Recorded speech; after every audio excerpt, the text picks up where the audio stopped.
Día martes, estamos martes ya, 20 de junio de 2023. Estamos entrando también de lleno ya a la época de verano con días extremadamente soleados, cielos despejados y también, escuche bien, bajas temperaturas en las mañanas. Por favor, así es que abrigarse, a protegerse, también protector solar, por favor. Bueno, en las entrevistas de hoy analizaremos temas muy importantes como, escuche bien, la elevación del precio del arroz, aparentemente injustificado. Estará con nosotros Richard Intriago, dirigente del Movimiento Nacional Campesino y productor de arroz. Además tendremos un análisis de los dramáticos eventos registrados en el sector del Comité del Pueblo que dejaron una persona fallecida y un herido en un enfrentamiento entre vecinos del sector con presuntos delincuentes y microtraficantes. Y también conoceremos sobre el desarrollo de las campañas de donación de sangre con Francisco Ceballos, director técnico del Homocentro de la Cruz Roja Ecuatoriana. Iniciamos. Bienvenidas, bienvenidos. A fondo con Rommel Garzón.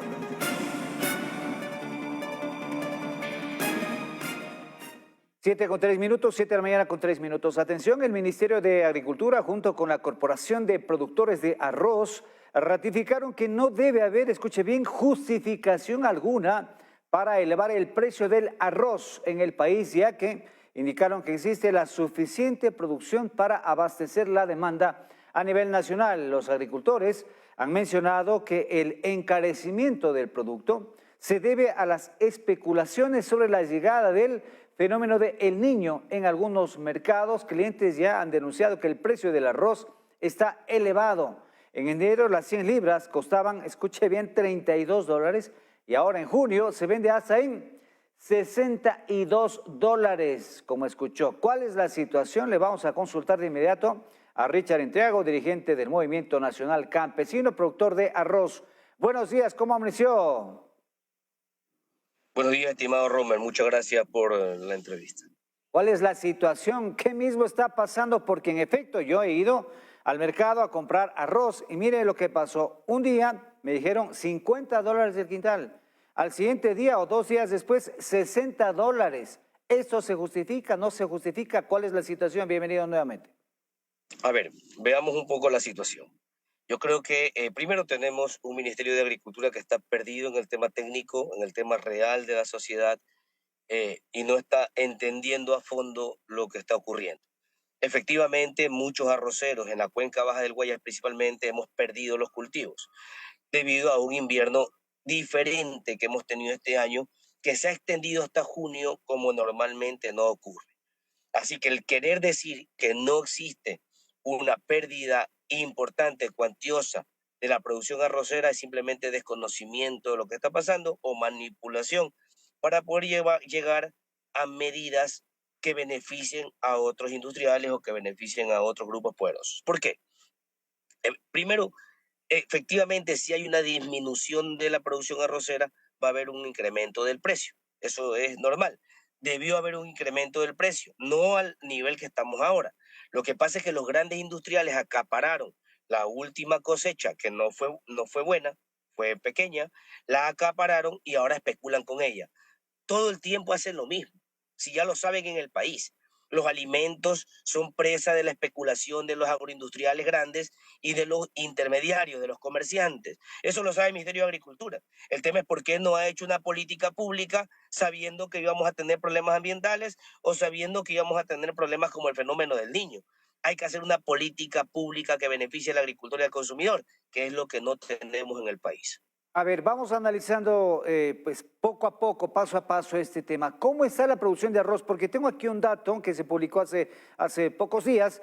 Según las estimaciones del Ministerio de Agricultura, anualmente se siembran aproximadamente 280.000 hectáreas de arroz en todo el país. En 2 ciclos, para la cosecha de mayo se estimaron 90.000 toneladas que abastecen la demanda nacional. Aclararon, confirmando que no existe desabastecimiento. Entonces, ¿cuál es la situación de la producción? Usted dice que sí ha habido problemas, pero ¿cuál es la situación real de la producción? Porque después estamos hablando ya de la intermediación, que es lo que llega al consumidor. Que el Ministerio de Agricultura está completamente equivocado. porque no entiende lo que está pasando, porque sacas datos desde el escritorio. Yo que estoy en territorio, en Daule, en Salitre, en Santa Lucía, los invito a la gente de las ciudades a dar una vueltita para que entendamos la realidad. Toda la pérdida que ha habido en la cuenca baja del Guayas ha sido una pérdida importante. Es imposible haber sacado 90.000 toneladas en este periodo si hemos perdido tanto arroz en el proceso de producción por exceso de agua. Muchos agricultores han perdido. Hasta la semana pasada estaba bajando recién el agua del sector de Santa Lucía, un sector muy productivo para arroz en el país. Entonces están completamente equivocados. Y lo están haciendo bajo una manipulación de decir que van a justificar una importación que es la que ahora han anunciado. Así que no existe un problema, sí, un problema real en el campo. Que ellos no hayan podido resolverlo, que hay agricultores que hoy han perdido todo lo que necesitan, que van a Ecuador o la banca pública, cualquiera que ésta sea, le condone, le justifique la deuda que tienen por haber sacado créditos para producir este año, sí, eso es lo que hay que hacer. No querer tapar el sol con un dedo, porque el problema existe. Miles de familias han perdido, están damnificadas, no tienen la producción, no tienen la cosecha. Eso existe. Quien quiera tapar el sol con un dedo es imposible. A ver, si estamos hablando de esta producción que en efecto usted acaba de señalar que ha habido problemas para sacar el producto, ha habido muchas pérdidas, pero ¿cuál es el margen que se puede considerar para un reajuste del precio? Porque estamos hablando que en la práctica se ha duplicado el precio de un quintal de arroz. Sí, vean, ahí es un poco complicado porque como no tenemos una política pública de comercialización real que beneficie a ambas partes, productor y consumidor, yo no puedo decir cuál es el margen que debería hacerse. Eso lo maneja la oferta y la demanda. Es el mercado el que lo va a definir. Pero cuando en el mercado hay inescrupulosos como grandes industriales que acopian, guardan, esconden el arroz para cuando haya problemas, elevar los precios y sacar la mayor precio, es donde tienen que entrar las autoridades. Las autoridades deben entrar. Vean, el problema básico de esto es que no tenemos políticas públicas, hay que entenderlo. Cuando existe una política pública de cómo producimos, de que si el agricultor pierde la cosecha, ¿qué se hace? De cuando saca la producción, ¿a quién se la comercializa? ¿Cuánto cuesta? ¿Quién se la compra? ¿Quién controla? Entonces las cosas van a cambiar. Aquí no tenemos políticas públicas. Entonces, al no tener políticas públicas, esta es la tierra de nadie, la tierra del más sabido, la tierra del más hábil. Entonces, obviamente, los más hábiles son los que tienen más recursos y terminan afectando a los que menos tienen. Imagínense usted qué bueno sería que este precio que tiene ahorita de 60 y pico de dólares vaya directo a los bolsillos de los agricultores. Qué bueno sería. Los agricultores este año hubiesen podido resolver los problemas de su hogar, los problemas de su educación y hubiesen pagado las deudas que tienen en el banco. Pero esa plata no llega a los agricultores porque estamos desorganizados en el sector rural por falta de políticas públicas. A ver, entonces, para tener claro y seguir pasando a otro tema, usted dice que en efecto ha habido pérdidas y se justifica un aumento en el precio de la gramínea, del arroz, se justifica, pero quizá no en los niveles que estamos enfrentando de un 100%, quizá no, porque como usted señala, en efecto, le estoy poniendo el caso que fui a preguntar sobre un quintal de arroz que un día costaba $50 y al siguiente día o 2 días después fui a querer comprar y ya costaba 60. Pero no quiere decir, o sea, ese es un producto que ya estaba guardado, que estaba almacenado y como dijeron ya subió el precio del arroz, entonces ahora sí me voy a ganar $10 de una. Así parece que está funcionando el tema. Vea, le voy a dar un dato para que quede más clara la situación. Imagínese usted que hoy día cueste $40 el quintal de arroz. $40, que es normalmente el precio. Pero que ese precio llegue, ese valor, llega al bolsillo de los agricultores en un 70-80% de su valor. Todos viviéramos felices. El agricultor regresaría al campo una cantidad de gente a producir porque es rentable y los consumidores tuvieran un precio justo con $40. El problema es que de esos $40, en este ejemplo normal, común, el 70% se quedan los industriales grandes y el 30% le llega a los agricultores. Ese es el problema. El problema es eso. Entonces, si es que hablamos de un aumento de precio, podríamos hablar de un aumento de $45 el quintal de arroz por oferta y demanda, donde los industriales por su trabajo tendrían que cobrar un poco más. Pero el agricultor está fuera de toda esta jugada.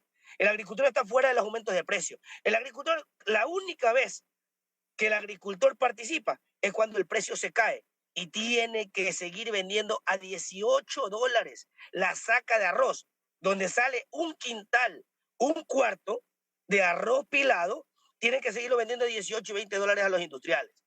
Eso es nefasto para la economía nacional, pero así es como está ocurriendo. Así que bueno, lo que yo les decía, lo que yo les propongo siempre es unificar en una política pública la relación entre el campo y la ciudad, que el campesino pueda llegar directamente al consumidor final. Eso obviamente abarataría enormemente los costos, pero también nos prepararía para momentos críticos como los que estamos viviendo ahora. A ver, ya en ese sentido, como estamos enfrentando, uno va a cualquier supermercado o cualquier bodega para conseguir arroz, está elevado el precio, eso es indudable.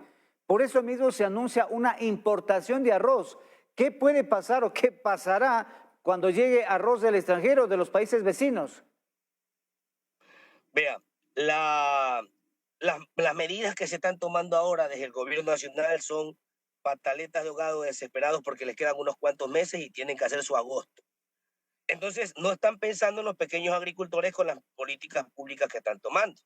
Una importación de arroz afectaría directamente a los pequeños y medianos agricultores que están sacando la cosecha. Esa es una política pública equivocada. La política pública real debería ser proteger las nuevas cosechas que están sacando los pequeños y medianos agricultores para que puedan llegar a bajo costo a los consumidores. Arroz tenemos en exceso en la producción. Nosotros producimos arroz. Pero Si entonces es que el se precio, cosecha, mire usted lo que es dice, que hay producción de arroz suficiente. No es necesaria ahorita una importación de arroz, hay arroz suficiente. Pero entonces regulemos los precios, hagamos algo, controlemos los precios. El gobierno se ha comprometido a controlar los precios. No puede ser que llegue un quintal de arroz a $60. ese es el cuento del gallo pelón, el que vamos a controlar los precios una vez más. Eso es mentira. Es lo que tiene que hacer el gobierno, controlar los precios. Usted tiene toda la razón. Tiene que controlar los precios en las piladoras. No lo puede hacer porque no tienen las capacidades, porque no les interesa. ¿Sabe a quién va a beneficiar la importación de arroz? A otros nuevos ricos, a otros nuevos industriales. ¿Acaso va a beneficiar la importación de arroz a los productores pequeños? ¿Los va a afectar? ¿Acaso va a beneficiar a los consumidores? No los va a beneficiar, porque yo le garantizo que el arroz no va a llegar al precio que estaba antes. Pero eso sí, quienes van a importar ese arroz, quienes van a entregar ese arroz, no va a ser el Estado, van a ser nuevos ricos que este gobierno, que este ministerio está intentando hacer antes de irse. Así que bueno, miren, es lamentable que en nuestro país la política pública se base en ayudar a los compadres y no poder resolver los problemas de fondo. Hay que controlar los precios en las piladoras, hay que intervenir las piladoras, hay que ir con la policía y si hay que retirar el arroz, que es parte de la soberanía alimentaria del país, hay que retirarlo de las piladoras a pesar de que las piladoras tengan propiedad sobre ese arroz, porque lo que están haciendo no es afectando cualquier cosa, están afectando la alimentación de un pueblo. Eso significa que podrían afectar la salud de los niños y ancianos que no tienen cómo alimentarse. Hay que intervenirlas con policías y si es posible con militares. No podemos permitir que los grandes industriales jueguen con nuestra vida, con nuestra salud, con nuestra soberanía alimentaria. Finalmente, estimado Richard, a ver, se anuncia la eventual llegada del fenómeno del Niño. Ya vimos algunas consecuencias ya de este fuerte invierno que pues estaba enfrentando la provincia de Esmeraldas, la provincia verde, pero pues cómo se están preparando para pues enfrentar esta situación que puede ser muy complicada para el sector agropecuario y con la llegada eventual del fenómeno del Niño. Vea, aquí hay dos cosas y yo creo que usted como padre de familia y el resto de los amigos que nos están viendo nos van a entender. Lo primero es preguntarnos qué va a hacer el gobierno para o qué planes tiene. Pero el para gobierno enfrentar el ya fenómeno. se Yo va, diría pues este gobierno ya se va y el nuevo hasta que se posesione y la cosa ahí. eso. Pero si usted como padre sabe que va a tener un problema luego de un año que ya está pronosticado, ¿acaso usted no resguarda, usted no guarda alimentos, no atiende a sus hijos, no arregla su casa para que el techo no se le dañe? O sea, usted toma medidas un año atrás. No es que el gobierno ya se va. El fenómeno del niño fue anunciado hace mucho tiempo atrás. Que no lo hayan hecho es una irresponsabilidad total. Le digo porque no es este el único gobierno. Todos los gobiernos que entran a nuestro país no tienen planes de poder enfrentar las crisis que nos llegan. Pasó con el COVID en el 2020, ¿se acuerda? En Chile estaba el COVID y todo el mundo se reía. Salió ese famoso meme de un señor del Ministerio de Salud Pública en el aeropuerto tomando la temperatura con la mano. Parecía chiste, pero nosotros en Guayaquil fuimos el peor mal ejemplo del manejo de la pandemia, porque a nadie le interesó hasta que llegó. O sea, somos buenos para enfrentar los problemas cuando llega, pero no para tomar medidas antes de que llegue. Así que hoy el sector campesino, el movimiento nacional campesino, está trabajando a su interior. Nosotros no tenemos los recursos del Estado, no tenemos el poder que tiene el gobierno nacional, pero tenemos que hacerlo como padres de familia para poder salvaguardar lo que va a ocurrir. Miren, en el 2020, en el tiempo del COVID, ¿acaso no fuimos nosotros, y usted se va a acordar, y me va a dar la razón, quienes armamos la brigada campesina y metimos más de 100 camiones diariamente para enfrentar el desabastecimiento alimentario? Así es. Y que nos llamaron héroes a los campesinos? Lo mismo va a pasar en este momento. No tenemos gobierno. Los gobiernos no nos resuelven el problema. Somos nosotros, usted y yo, padres de familia de la ciudad, padres de familia del campo, que hay que organizarnos. Tengan los barrios organizados, amigos. Tengan las ciudades organizadas. Nosotros estamos organizados. El momento que haya desabastecimiento de alimentos, vamos a llegar directamente a las ciudades con o sin gobierno.